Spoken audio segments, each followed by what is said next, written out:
Would either of you consider doing a musical, maybe even together? Yeah, well, you got an idea? You got There's property? something called What's the Hamilton. pitch? You could be Oh, King wow. George, you Yeah. can be Alexander Hamilton. Sounds good, let's do it. Yeah. Let's roll. Where do we Let's see- sign?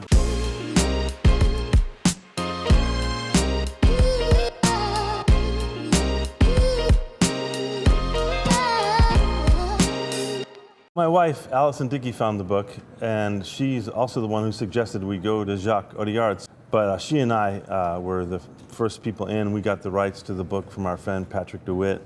When we offered this film to Jacques Audiard, you know, in the great tradition of French directors, they do what they want, you know.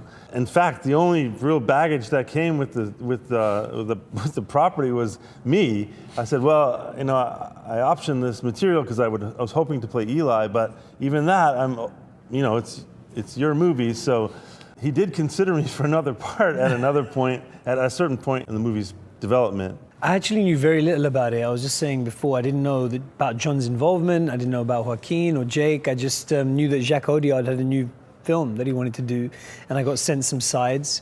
And I was just really, really eager to be a part of it. Jake and I were joking, it kind of felt like a sequel or a prequel to Nightcrawler in a way, because we're both on the road again as a double act in a kind of odd couple, but this time we're on horseback rather than in a Dodge.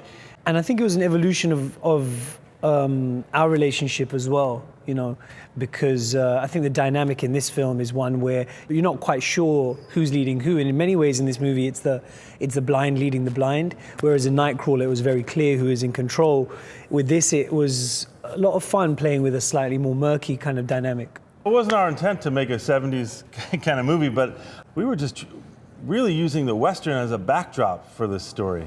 It's really a story about relationships and brothers and new friendships and people's aspirations for the future. I think if you actually look at the historical record of the time, it makes a lot of sense to have a European tell a story about this time, because the place was flooded with not only Europeans, but people from all over the world, the Chinese and Russians and all these competing tribes trying to find a new future for themselves in America.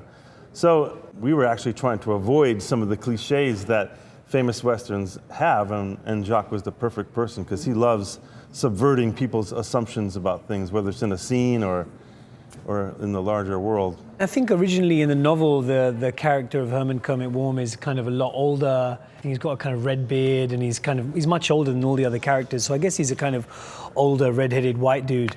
But I think it's something that's really cool about Jacques, and I think, you know, the whole team that's put this together is to, as John was saying, try and subvert people's obvious expectations. So, for example, Mayfield, the character of Mayfield, was originally written as a guy, but, you know, we have a woman playing that role. And I don't think it's just kind of for the hell of it, or just to kind of be a bit different. I think, as John is saying, if you actually look at what America was like at that time, it was very multicultural and multicolored. And it was, you know, really a place where people from all over the world were coming together to try and make a better life. And that's something that I think people can lose sight of. Certainly something that a lot of people seem to be losing sight of today.